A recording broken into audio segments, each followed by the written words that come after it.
ستړي مشه په پروګرام سپیشلی کردارونو کې نن موږ سره د کیمرې په سترګه باندې تاسو وینئ یو ډېر تکړه زلمی چې د پیر بابا سره تعلق ساتي. څه وخت مخکې زمونږ د پښتو څانګې اسلامي کالج شاګرد و. هغه نورالامین یوسفزي صاحب وایي چې کله یو زوی د خپل پلار پیزار په خپو کي نو پلار له پکار دی چې خپل زوی ته چارج حواله کي. مونږه نن چې کوم میلمه ځان سره راوستی دی سید کاشف باچا هغه به خپله پیژندګلو تاسو سره کوي او د هغه نه به مونږه د تصوف په حواله وسره د هغه د خانداني پس منظر یعنی د پیر بابا چې ډیره تاریخي حواله د هغه په حواله د روحانیانو په حواله او د رحمان بابا په حواله باندې خبرې اورو. د ټولو اول راځو چې د کاشف باچا سره ځان مشغول کړو. باچا جي ستړی مشي. ډېره مهرباني سر، ډېره مننه.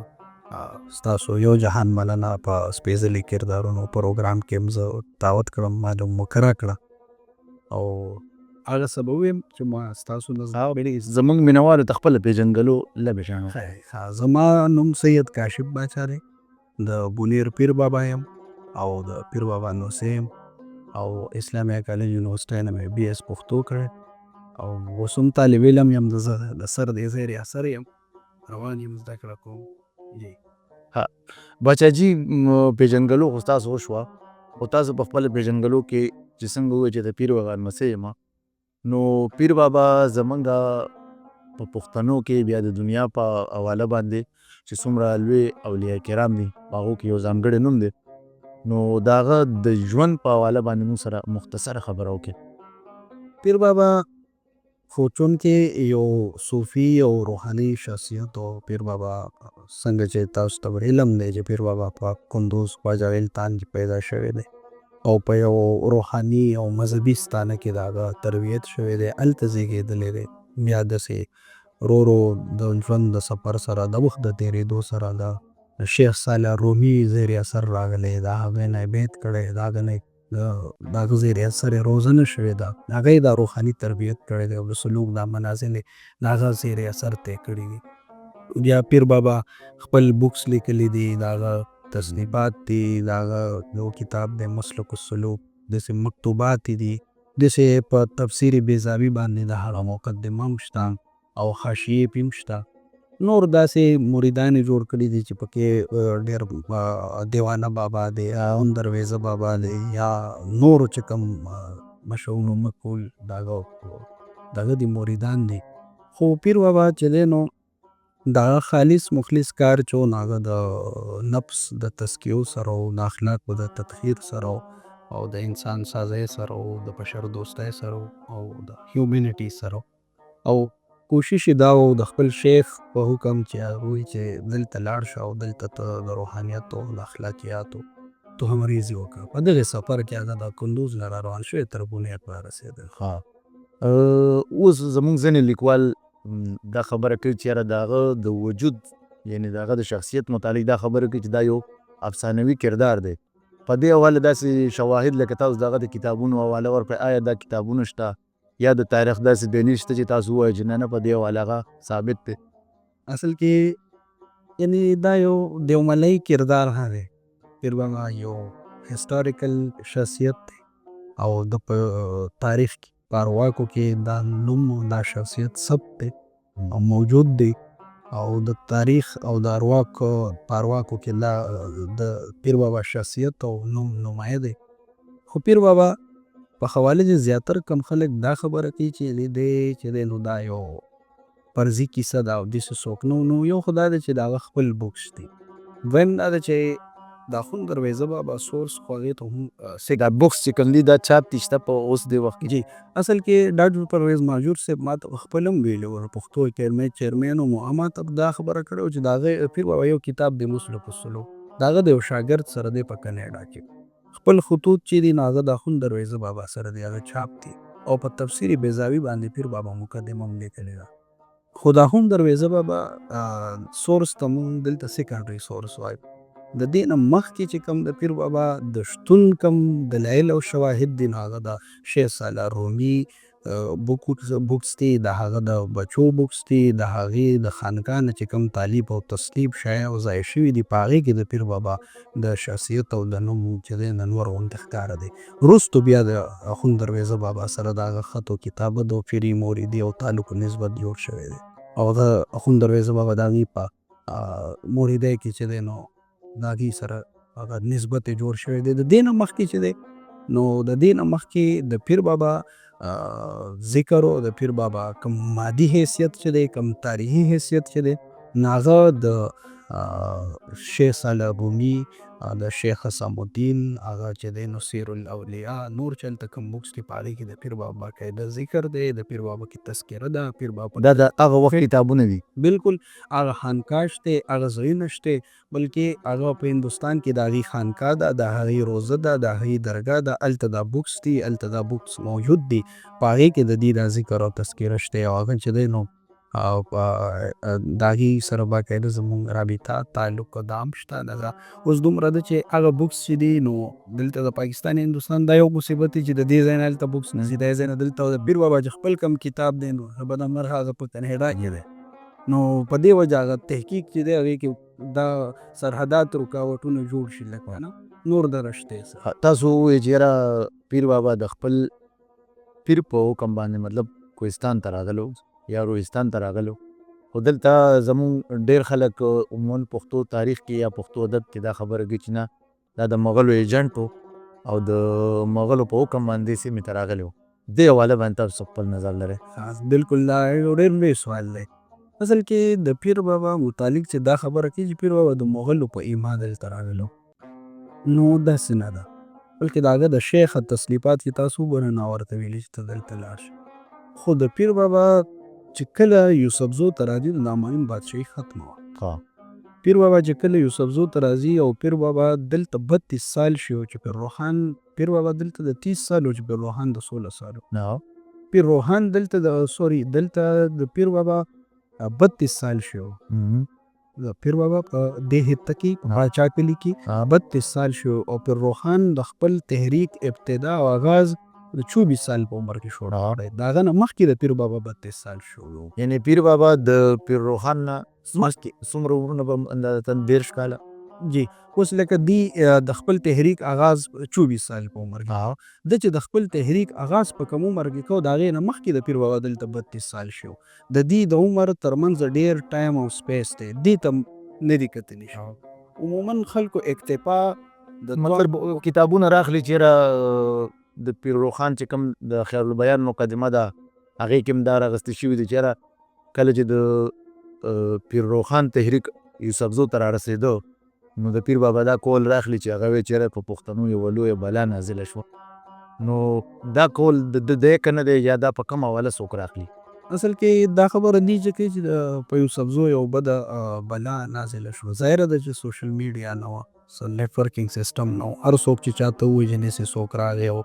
ظالم دی خلک ګمراه کوي بدعتي دی دا دی نو که زه یم تاسو مونږ وایو چې دا څه بده بلا راغله نو که دغه الفاظ د بابا د خولې نه وتي نو دغې سړی څه تصدیق نشي کولی. باقي دا ده چې پیر روحان په خپله په یوسفزو کې به ځکه پاتې کېدو مولانا عبدالقدوس عبدي د حاشیې کې لیکي چې دی به په خپله په یوسفزو کې ځکه پاتې کېدو چې یوسفزي محمدزي چې دی دا د مغل امپایر د تسلط نه بارې خپل ریاست جوړ کړی دی خپل دغه ویدې بار نو دغه څه د اټیک او دغه شان د یوسفزو د ذهن سازۍ په حواله هم څه خبره نه وه دغه بنګش او دغه تیرا دغه طرفونه چې دي دا د هغې زیری څه نو دغه خبره لکه پیر بابا متعلق منسوب کېږي ورته خو د دې څه تاریخي څه دلایل شواهد دا نشته چې کوې نو پیر بابا په خپل کتابونو کې دا خبرې نشته. بله خبره دا ده چې د اخون درویزه بابا دی په کتابونو کې هم دا خبرې ترې نشته نو دا خبره کړې ده اخون درویزه بابا خو که مقصد د عدم معلوماتو په وجه یا د کم معلوماتو په وجه ماته هم دا پیغام راشي زه به یم چې یار دا څه بده بلا راغلي چې خلک ګمراه خو وروستو د دې د یو بل سره څه تعارف و تعلق او ناسته لیده کاته خبرې ترې لید او تاسو یو قسم کلایم کوي چې د پیر بابا او د پیر روحان د سره خپلو کې رابطه نه ده رابطه دا نه ده شوې چې یو خو دا و چې د دې ټایم اینډ سپیس بل دا ده چې پیر بابا مجذوب و. ډېر زیات ژوند د ده داسې روبانیت ته نږدې غوندې و او روبانیت نه خو نږدې و عذاب ته. او بل دا ده چې پیر روښان چې دی نو هغه د ده نه په عمر او په دغه کې هم ډېر کشر و. بل دا ده چې دا مسایل چې دي نو دا لکه داسې د مخزن الاسلام او د دې کتابونو یا تذکرة الابرار او الاشرار نه را جوړ شوي دي. خو د مخزن متعلق هم دا د محققینو رایه ده چې مخزن پخپله د اخوند درویزه بابا نه د مرګ نه لس کاله بعد موروث وجود راغلی. قلندر مومن صاحب هم دا خبره کوي چې کم مخزن چې دی مثال نو دا هغه مخزن نه دی کم متعلق چې مطلب د اخوند درویزه لیکلی شوی دی کې هم وخت په وخت دا بیانات چولې شوي دي بدې ردې به ورته موږ ووایو. سټیټ یو شی بل شی خو نو لاسوهنې پکې شوي داسې د حالنامې متعلق هم خبرې کېږي که نه نو داسې لکه ته د ټوک خبره داسې نشي کولی. خو باقي زموږ سره چې د دې مغالطې د لرې کولو لپاره اتنټیک سورس دی نو هغه د دې خپل تصانیف هغې کې داسې څه تذکیرې بالکل نشته. جی ها د پیر بابا نمسی که نه او بل طرف ته پیر روښان یو تحریک دی که موږ وګورو نو عموما دواړه د یو بل مخالف چلیدلي دي. نن موږ سره د پیر بابا نمسی ناست دی د پیر روښان متعلق د هغه خپله رایه څه ده یعنې یو خو په تاریخي حواله چې هغه مونږ ګڼو چې زمونږ د پښتنو د اتل په توګه باندې یعنې پولیټیکل دغه باندې او بیا د تصوف په توګه نو تاسو هغه ته کوم نظر لرئ؟ ډېر ښه سوال دی. زه مخکې ما ویلو زه دواړه د اسمان ستوري ګڼم که پیر بابا دی که پیر روښان بابا دی او زه د دواړو که بابا جان یم زه دواړو ته رحمت الله علیه یم زه دواړه د روحانیت د اسمان ستوري ګڼم. خو په دې کې شک نشته چې د اخوند د پیر روښان بابا خدمات چې دي د ادب په حواله خاص کر کلاسیک ادب په حواله یا د شعر و شاعرۍ په حواله یا داسې دغه د دین د احیا دپاره د هغه یعنې هغه چې دي نو هغه خدمات چې دي نو په اسمان دي. هغه داسې دي لکه دې تحریک ابتدا ته تاسو وګورئ دا راوچت شوی د دین د احیا دپاره بیا چې تاسو وګورئ نو دې تحریک ادب له څومره پیدا ورکړې ده. ړومبی صاحبې پښتانه په ړومبي ځل صاحبې کتاب کړي پر روښان بابا دي د لفظ سره دا اشنا کړي. داسې بیا د زنانو حقوق د زنانو تعلیم او داسې د هغې د سوشل تربیت سره یو قسم د روښان فکري یو روشن فکري یعنې دا موږ ویلی شو چې دا د پښتو انلایټمنټ تحریک او اول چې دی نو دا ادبي او دا مطلب اخوند درویزه او دغه الزام لګوي چې د ده په مجلس کې ښځې او سړي یو ځای کېږي خو دا چونکې د تعلیم درس کېدون دا خو زموږ دپاره د کو ایجوکیشن یو لومبنی سیره ګرځي. بالکل اصل کې دا سیس چې دی چې کم قابل تعریف دی نو هغه قابل تنقید دی. اخوند درویزه بابا صوفي کم او مولا عالم دې سوال له راځو که نه چې مثال پیر بابا ته موږ یو طرف ته کوی تحریک کې خو بیا یو شخړه چلېدلې ده دغه شخړې ته یعنې د اخوند درویزه بابا او د پیر روښان ته بیا په کوم نظر ګورئ فرض که پیر بابا ته لرې شو اول خو دا د سر چې د پیر روښان بابا تحریک چې دی نو دا یو روحاني تحریک سیاسی تحریک مزاحمتي تحریک دا بالکل نو سیاسی او مزاحمتي رنګ دی رستو اغستی د جنګل دی ژوند خراب شو او پیر روښان پای ډیری ودرېدو په حالنامه کې وایي چې په جړا شو چې موږ مجبوره شو چې اوس په جنګي نو دی نه مزاحمت کړو بلکې دی خو د اخلاقو د انسانیت او د انسان دوستی د بشر دوستی درس و تدریس کو دی د دې سره دغه نو هغه جدا خبره وه چې د دې تحریک ثمرات دې قوم ته په مختلف شکلونو کې راووتل د مزاحمتي رنګ په شکل کې د ادبي شکل کې د سیاسي شکل کې خو ابتدا د دې تحریک چې وه نو هغه دغه وه روحاني وه سپریچول تحریک خو اخوند بابا چې و یا اخوند درویزه بابا چې و د اخوند درویزه بابا مسله دا وه چې هغه حمزه بابا په یو ځای کې وایي چې اخوند بابا چې دی نو دی عالم ډېر او ملا ډېر هم صوفي کم و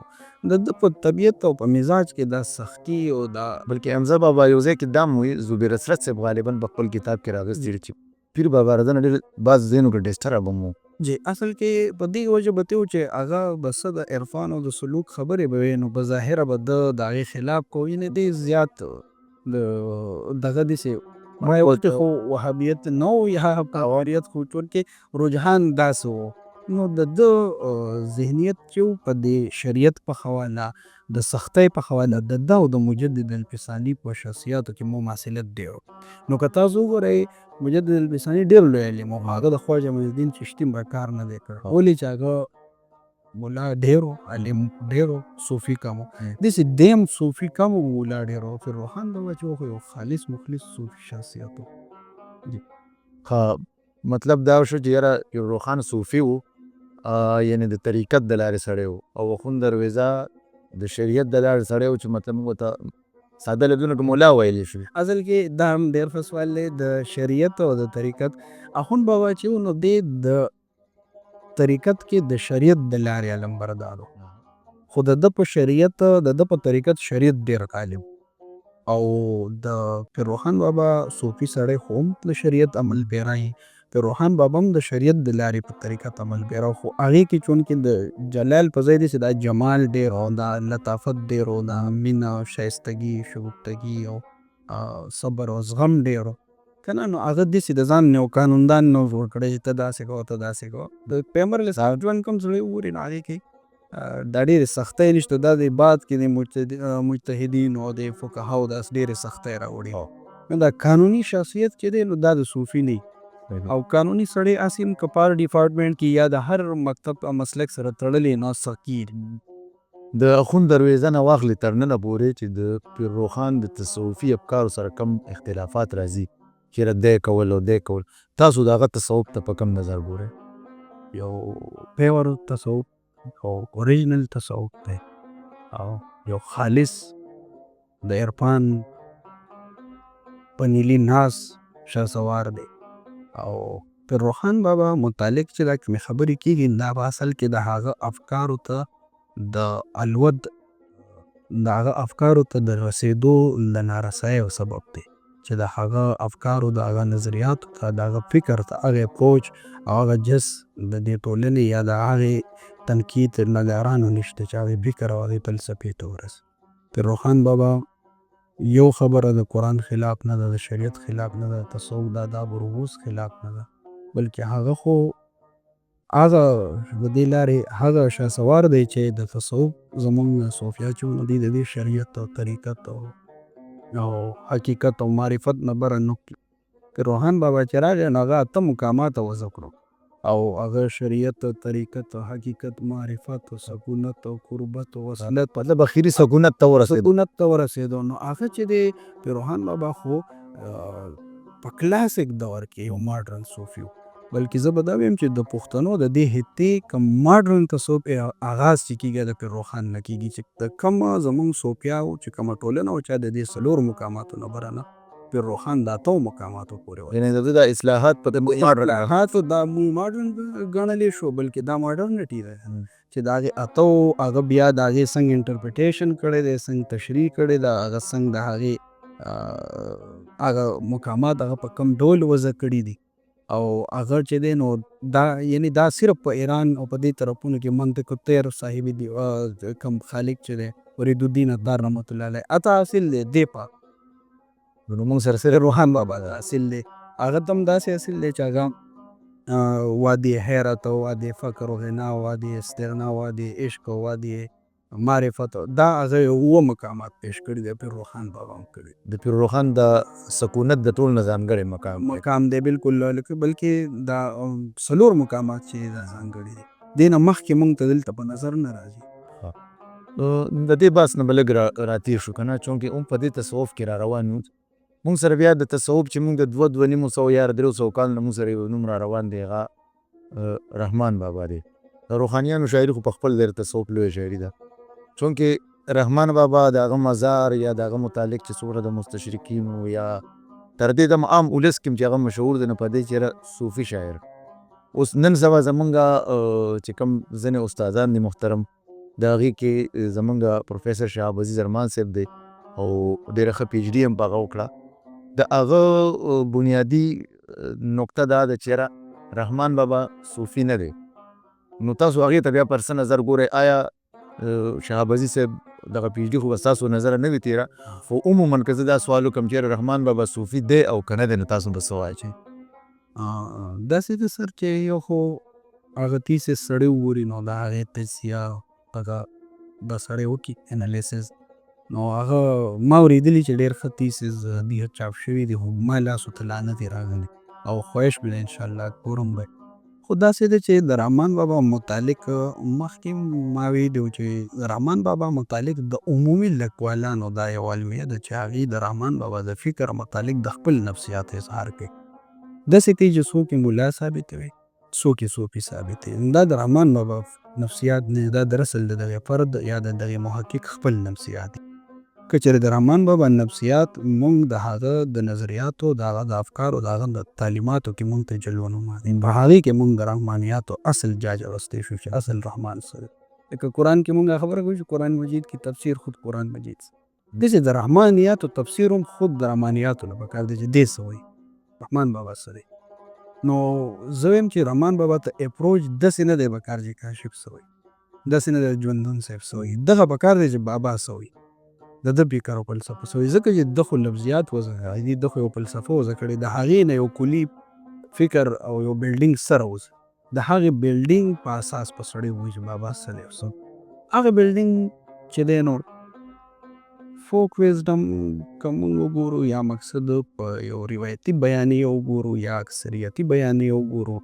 یا څومره هم صاحب حکمت او صاحب دانش فلک وګورو، نو هغې ته د دغې بلډینګ انعکاس د صوفیت په معنو کې په مفاهیمو شوی دی. نو دغې ته هم داسې کتل نه دي پکار چې دا خو یو روایتي بیانیه را روانه ده او دا هم قابلې تایید دغه دی تحقیق دی چې دی د دې دومره روایتي بیانیې بجای رحمان بابا یو بل څه ثابت کړی او بل څه یې ښیي. خو چونکې د صوفي او د ملا په تفاوت او په تفرق زه دلته نه که چېرې مقصد مطلب نن وخت کې دوه رحمان بابا دي، یو ملا عبدالرحمان بابا دی، یو صوفي عبدالرحمان بابا. نو بیا مثال تاسو کم یو غوره ګڼئ او په کم دلیل یې ګڼئ؟ اصل کې چې دی زه خو هماغه د شریعت او طریقت په رڼا کې خبره کوم که نه. اصل کې رحمان بابا خو صوفي دنیا منلې او زه یې منم، او ملا به داسې چې یعنې ډېر قابلې تایید به د خلکو دپاره نه وي. هغه وجه دا ده چې د رحمان بابا فکر او فلسفه چې ده نو په هغې کې د ده د شعور دوه جهتونه دي. یو داسې دی چې د مقصد په شریعت تکلم کړی دی، دویم بیخي په وجدان او په آرټ او په جمالیاتو اساس دی. نو د ده په کلي فکر یا د ده په د ده د فکر کوم بنیادي نکات چې دي په هغې د وجدان او آرټ ډېر غالب دی. د دې وجې زه د ده دغه چې دی اړخ صوفیت طرف ته منتقل کوم چې او ما ته په خپل هم رحمان بابا د صوفیت په رنګ کې زه محسوسوم او ورپټ دی. اوس چونکې یویشتمه صدي ده او دنیا بلکې پښتانه هم په یو طرف روان دي، نو که مونږ چاته د تصوف خبره کوو نو د هغه دپاره داسې یو ټوکه یا یو افسانه یا یو عجیبه کیفیت په هغه ته ښکاري، یو خندا به مو کي. تصوف نن څه کردار لوبولی شي زمونږ خصوصا زمونږ په پښتنه معاشره کې چې دا کم لکه مونږ د کرمې حالات زمونږ په وړاندې دي یا د سواد بونیر تاسو خپل رګونې هغه حالات زمونږ په وړاندې دي، نن تصوف څه کردار لوبولی شي؟ نن تصوف هغه کردار لوبولی شي کم چې خواجه معین چشتي په هندوستان کې لوبوي، چې سیک هم راځي، عیسائی هم راځي، یهودي هم راځي، مسلمان هم راځي، شیعه هم راځي، سني هم راځي، تمام مکتبه فکر راځي او د هغې ځای نه انس او محبت اخذ کوي. که چېرې په مذهبي خلکو ته زما دا پیغام دی که چې روحانیت یعنې په نن وخت کې ماډرن کوم سکالر چې دی غم دی صاحب او دا په فکر کې هم تصوف نشته، نو ډېر زر به هغه مري هغه مینګر. ځکه د عقل په بنیاد مذهب چېرته هم بکاره ده مونږ ته، الټه د عقل د سبب نه مذهب ته نقصان رسېدلی زیان. لاس د عقل و اسمان ته لاس د عقل نه رسېږي، و اسمان ته لاس د عقل نه رسېږي، دا خو عشق دی چې په عرش پرسېږي ده. یعنې قلندر عبدالرحمن بابا دا اوس د ده هغه وجداني حس دی که نه، دلته یې زموږ رهنمایي وکړه. اوس تصوف دا دی چې زمونږ په دې سوسایټۍ زمونږ په دې معاشرت کې دا څومره غیر انساني رویې دي، بد اخلاقي ده، ظلم دی، زیاتې دی، جبر دی، تشدد دی. د دې دپاره تریاک چې دی نو هغه صرف یو د تصوف فلسفه ده چې هغه د کائنات یو جمالي فلسفه ده، د وحدت الوجود فلسفه ده، د خپلوۍ فلسفه ده، دا احساس لرل دي چې دا زیم دا زیم د فرقو نه بهر د فرقو نه بالاتر، د رنګ و نسل نه بالاتر هغه وایي که نه لکه من تو شدم تو من شدی، من تن شدم تو من شدی که نه دا زیاده ده په پښتو کې دغه کار هغه وایي چې زه ته زیم او زه ته یم، تن چې دی نو دا زیم او حروف مې تی. نو دا هغه فلسفه ده چې د دې په نوعیت باندې د یو ښایسته د یو پرامن ټولنې تشکیل کیدی شي. باقي که تصوف ته د معاشرې نه والې نو دلته صرف ډنډه بردار شریعت پاتې کیدی شي. د هغې نه موږ ته زیان را رسېدلی هېڅ څه خیر بلکې د زیان سره مخ دو. او بلکې مخ یو. اوس تصوف که زمونږ نه واستلی نو دا ګورې زمونږ د میراث زمونږ یو موروثي دانش دی او یو موروثي ښکلا ده، یو کلتوري که ورته څوک ګوري که په مذهبي ورته ګوري که دا زمونږ نه واخیستی شوه نو دا موږ مذهبي طور هم د یو پسماندګۍ سره مخ کېږو او بیا به دلته فکریات هغه تشکیل مومي چې هغه په اخلاقیات او په سپریچویلیټي نه په ظلم په جبر او په تشدد مې مخکې چې اوس هم لیدلي دي او شوي دي. زمونږ د پښتنه معاشرې که موږ شاته لر شو که نه نو عموما د زیاتره خلکو هغه مسلکي چې کوم هغه عقیدې وي هم دغه وی چې د پیر او د اولیا او د زو سره ناستې ولاړې، خو اوس د هغو هغه اهمیت کم شوی. هغه به تاسو خپله هم وګوره چې مطلب د پیر بابا د مزار احوال متعلق تاسو پوهیږئ، نو په دغه حواله بیا ستاسو څه نظر دی؟ اصل کې یو خو دا و چې مقصد ریشنلیزم چې و که نه دې زمونږ په ژوند کې حیرت انګیز تبدیلی راوستی. خو ځینې ځایونو سره په ځینو حوالو دې مونږ داسې د تنزل سره ښکار کړو. دې سپریچول یا دې د آرټ یا دې د جمالیاتو درګاو ته هم دې په دې نظر وکتل که نه چې یعنې دا خو پای کې هم ساینس دریافت کول شروع یو دغه یو د خارج نه یو دغه مسله راغله. یو دویمه دا ده چې زمونږ دلته چې د خانقاهي نظام یا دا داسې د درګاګانو دا نظام ټیم مولی شو، دا په دې وجه سره چې دلته ټول بوګس خلک کېناستو، جعلي خلک کېناستو، د انسانانو د تربیت په ځای هغې د انسانانو په جیبونو نظر و، د هغې چې دی نو هغه روحاني فکر او فلسفه یې هغه شان جاري ساري ونه ساتله څنګه چې به بله شاه ساتله، څنګه چې به رومي ساتله، څنګه چې به سادي ساتله، څنګه چې به قلندر رحمان، څنګه چې به